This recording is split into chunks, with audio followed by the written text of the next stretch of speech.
Alright, this here is my homemade winch contraption that I put together, and basically fits pretty much any GM truck bed. This Badland winch here is really prone to getting kind of rusty or having moisture problems, so I got to test this thing out before I install it on my Chevy. So I'll be able to use this both on my Chevy and my GMC pickups. One thing I kind of wish I would have made a video about a long time ago was, now Harbor Freight sells a new style of wireless controllers for these Badland winches. What I have is the old style, which is a remote like this, and then it had a little box, and this little box plugged into the same spot that the wired controller would go. But the kind of the first version, this version right here, only worked with I believe the 12,000 pound and the 9,000 pound. And the reason it didn't work on any of the smaller ones like the 5,000 had something to do with a ground. And so I ended up doing this little trick that somebody told me about, and I opened up this box and I spliced in a ground that comes over here and is very poorly grounded onto this frame, but it did work. So I do have both wireless and wired controllers. But anyway, now Harbor Freight sells an updated version, and it works with all of their Badland winches, which is awesome. So they were listening to people when people said they were having issues. I got a battery here in this box. I just kind of want to throw this thing together and see what it does. I need to use this to load up my Case 220 because I have some dirt work to do with it here soon. Instead of dragging a trailer out, I just like loading them into my truck. I need jumper cables.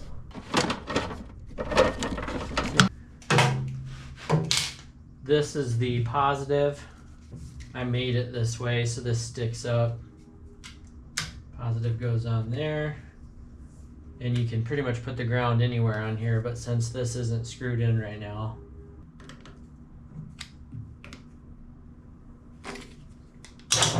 Wow. I'm surprised that still works.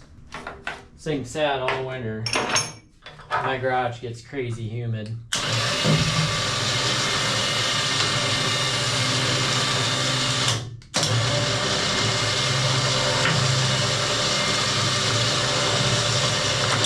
One thing I did do though is I pulled this winch apart last summer, cleaned all the rust and moisture out, and I ended up coating it in like WD-40 or something to kind of keep the moisture from causing rusting. So whatever I did, it worked. Cool. I need to drill some holes in my Chevy truck box and then install this.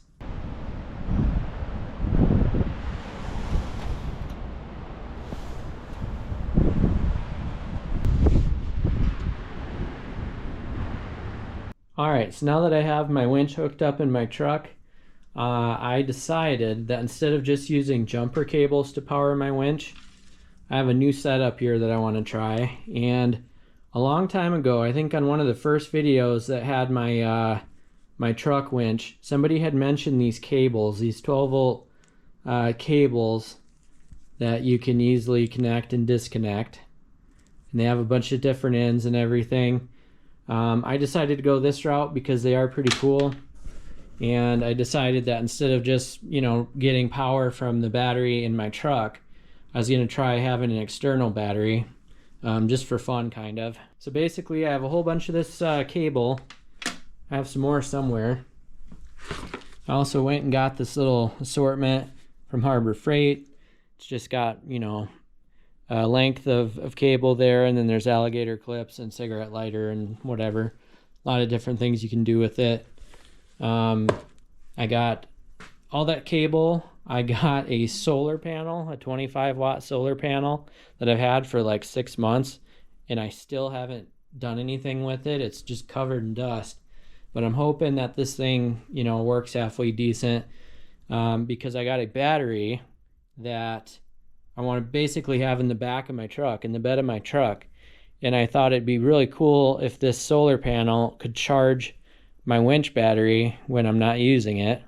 And this here is actually not only great for obviously charging it with solar, but this is a battery that's made to drain all of its power really fast. Some batteries, that's bad for them, but this battery is made to be drained and then recharged and then drained and recharged. And I forget what that cost, but it wasn't terrible. But I'm hoping this battery is large enough, you know, to at least winch a few things on my truck on one charge. I also got this little tactical ammo box thing. It's plastic. I bought this to put the battery in. That way the battery's out of the elements, the rain and the sunlight and everything. It's not really waterproof, but it's better than nothing. What I need to do here is I have a bunch of cable ends. I need to make a couple of these wires have the little cable ends on there. That way I can hook them to the battery. So I need to do that. Now they do sell these cables online that already have cable ends on them, but I just am too lazy to do it that way. Long time ago I bought this little cable tool, or I'm sorry, a little crimper tool, basically for putting these cable ends on. So I'm going to try that for the first time. It came with a bunch of dies. I've never used it before, obviously. It still has the plastic on it, but I'm going to kind of prep all this electrical and put it all together.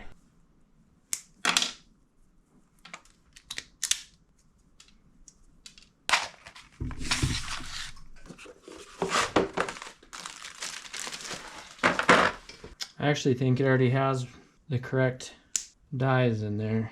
Off, on.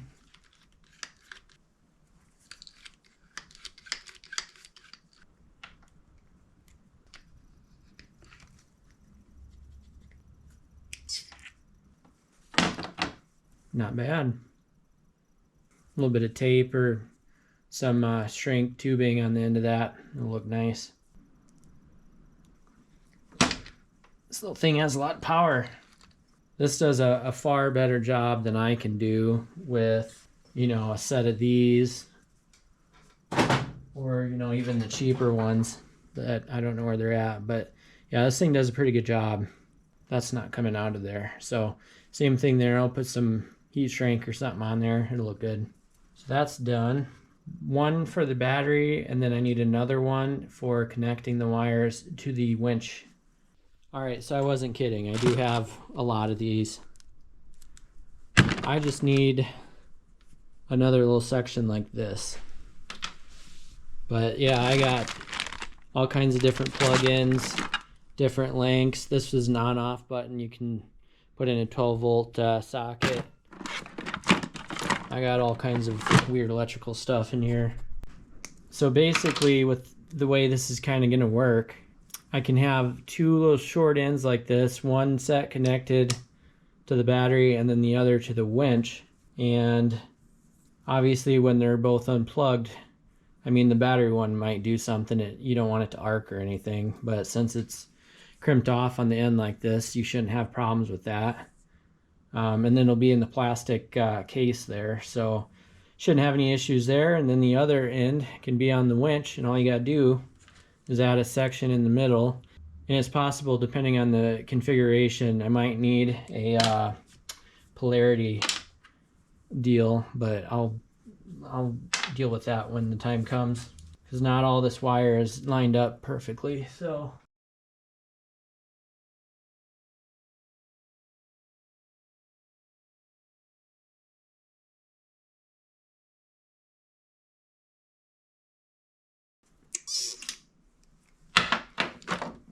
cool. All right, let's see. So that lines up. See if the other end does too. See, now it doesn't. If you're going by color, see how the red doesn't line up with the other red? So I might need to add this. Add that little piece, and then this will line up the way that it should. And if you mess around with this cable a lot, which I have before, it's good to have a lot of these. That way you can always get things lined up properly, because if you get the colors confused and you know you have something hooked to positive and it's going to the wrong place or vice versa, then you're gonna have problems. So literally that's it. That's what I need. One end to the battery, the other end to the winch assembly. And then when I'm done with doing that, I can disconnect each end. And then it's, you know, at really no risk of having any arcing or any issues. And then just holding on to the long piece. And obviously, since this battery is going to be in the bed of the truck, this doesn't have to be that long. Yeah, I think all I have are 10-foot sections. So can always just, you know, use what I need, and then the rest of it I can coil up and throw a zip tie around. That way I don't have cable all over the place. But so this is kind of cool. I bought this a long time ago, little switch. It's an inline switch. It's got the same little ends on there, so I could even use that if I wanted to.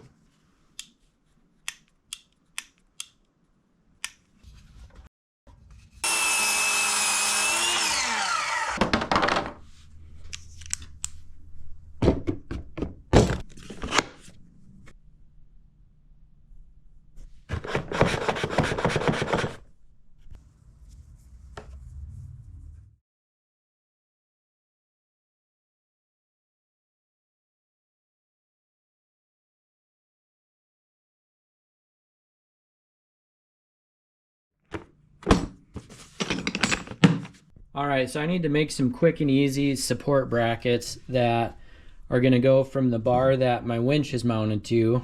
Say the winch is right here. The bar goes across the bed. I need to make some supports that go from that bar down to the floor of my truck. I just grabbed some scrap steel I had lying around, put together some bolts with lock nuts on them, a couple pieces of angled steel, a couple flat pieces with holes in them for the bolts to go through, and then through the box of my truck. And then this is some pretty heavy duty threaded rod. These are pretty strong, so I cut these. I'm gonna kind of line these up and just take a grinder and grind the you know, the angles that I need and everything.